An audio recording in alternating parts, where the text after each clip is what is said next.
بات چل رہی تھی احکام القرآن کے عنوان پر کہ اس عنوان پر جو کتابیں لکھی گئی ہیں ان میں تیسرے نمبر پر جو کتاب ہے وہ احکام القرآن امام ابو بکر جساس رحمہ اللہ متوفہ 370 ہجری۔ یہ کتاب 3 جلدوں میں قدیمی کتب خانہ کراچی سے بھی طبع ہے۔ امام ابو بکر جساس رحمہ اللہ مسلک کے اعتبار سے بڑے حنفی عالم گزرے ہیں۔ اللہ تبارک و تعالی نے ان کو اصول فقہ اور علم حدیث میں ایک مقام عطا فرمایا تھا۔ ان کی مشہور تصانیف میں احکام القرآن، شرح مختصر کرخی،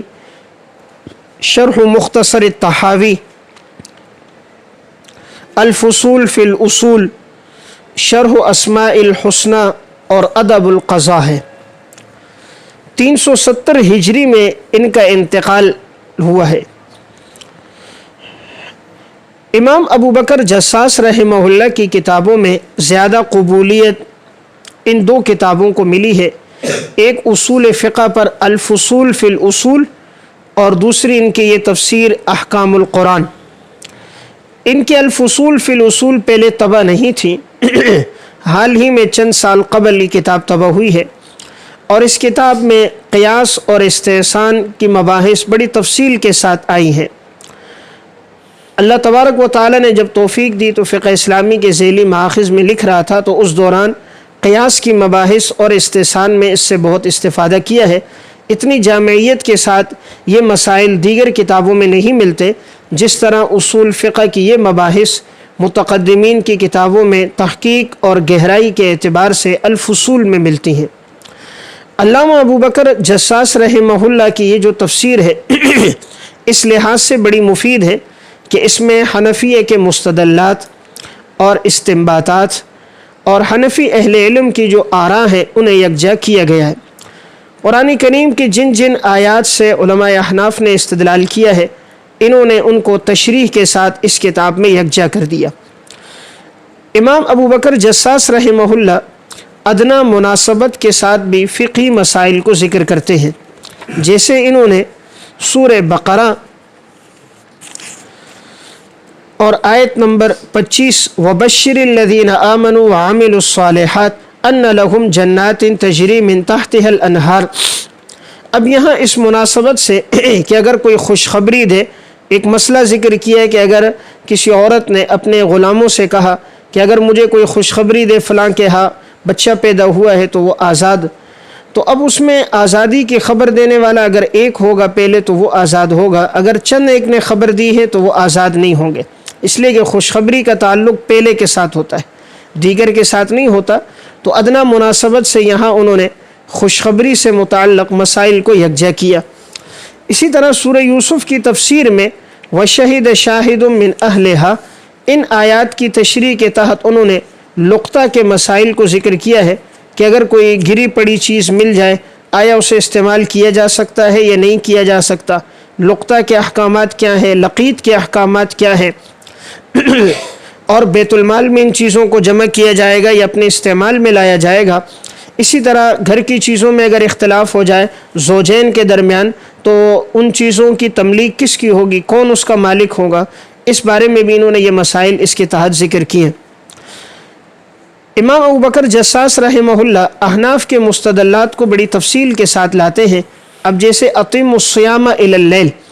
اس آیت کے ذیل میں اگر کوئی شخص نفلی روزہ رکھے اور اسے توڑ دے تو آیا اس کی قضا لازم ہے یا نہیں، تو انہوں نے ان آیات کے ذیل میں لکھا ہے کہ ان پر اس کی قضا کرنا لازم ہے، اور اس آیت سے وضاحت کی کہ روزے کو رات تک پورا کرو، تو نفلی روزہ بھی چونکہ ایک روزہ ہے لہٰذا اس کی بھی تکمیل کی جائے۔ امام جساس رحمہ اللہ بعض جگہ انہوں نے الفاظ بڑے سخت استعمال کیے ہیں، خصوصاً امام شافعی رحمہ اللہ کے بارے میں بھی جو قدر نامناسب ہے۔ بہتر یہ تھا کہ امام شافعی کے بارے میں ایسی زبان استعمال نہ کرتے۔ امام شافعی فقہائے اربعہ میں سے ہیں، اللہ انہوں نے بہت بلند اور مقام عطا فرمایا ہے۔ فقہاء کے درمیان جو اختلافی مسائل ہیں اس میں دونوں حق پر ہوتے ہیں، اور جو درستگی پر پہنچے اس کے لیے ڈبل اجر ہے، اگر کسی سے خطا بھی ہو جائے تب بھی اس کے لیے ایک اجر اس کے اجتہاد کی وجہ سے ہوتا ہے۔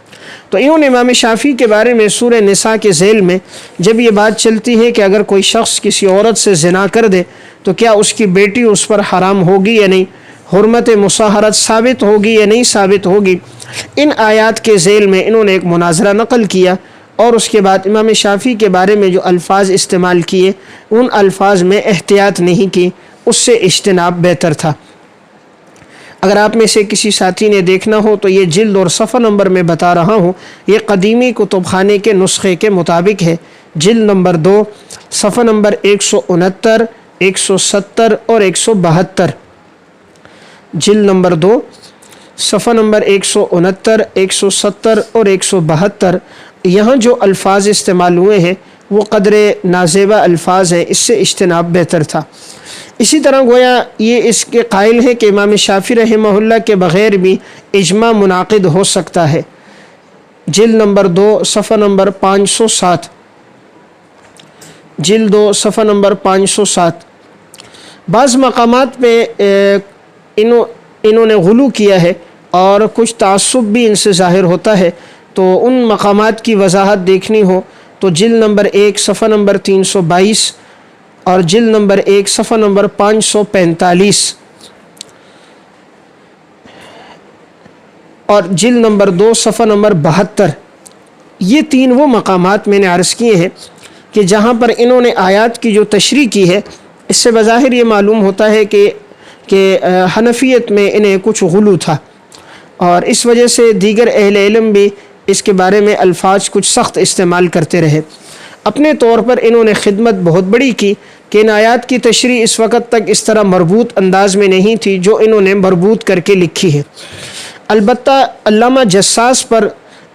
2 اعتراضات اور بھی ہیں۔ ایک اعتراض تو یہ ہے کہ امام حضرت امیر معاویہ رضی اللہ تعالیٰ عنہ کے بارے میں ان کے الفاظ محتاط نہیں ہیں، انہیں محتاط گفتگو کرنی چاہیے تھی۔ ان کا تذکرہ ادب اور احترام کے ساتھ، وہ ایک صحابی رسول ہے، اللہ تبارک و تعالیٰ نے انہیں بلند پایا مقام عطا فرمایا ہے، کاتب وحی ہے، آپ صلی اللہ علیہ وسلم نے ان کے لیے دعا فرمائی ہے۔ لیکن انہوں نے جب سورہ حج کی تفسیر میں اس آیت کے ذیل پر یہ پہنچے ہیں تو خلفائے راشدین کا انہوں نے تذکرہ کیا، اور تذکرہ کرتے ہوئے ان کے مناقب بھی لکھے اور ان کی خلافت کے اوصاف بھی بیان کیے، اور کہا کہ حضرت معاویہ اس کے تحت شامل نہیں ہیں۔ سورہ حج آیت نمبر 41، الذین ان مکناہم فی الارض اقاموا الصلاۃ وآتوا الزکاۃ وامروا بالمعروف ونہوا عن المنکر۔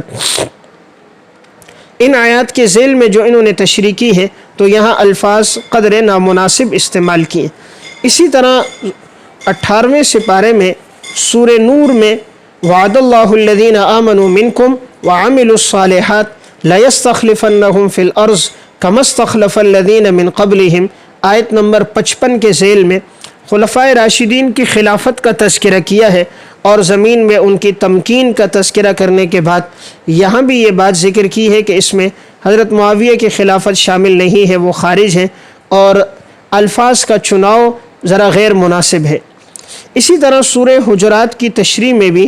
انہوں نے جہاں پر ان آیات کے ذیل کی وضاحت کرنے لگے اور حضرت معاویہ اور حضرت علی رضی اللہ تعالیٰ عنہ کے درمیان میں جو جنگ ہوئی ہے، یعنی جنگ صفین، اس کا تذکرہ انہوں نے کیا، اور اس میں کہا حضرت علی کے خلاف جو تھی وہ جماعت باغی ہے، اور باغی جماعت کے لیے ذرا الفاظ نامناسب استعمال کیے، اس میں ان کا تذکرہ بھی کیا۔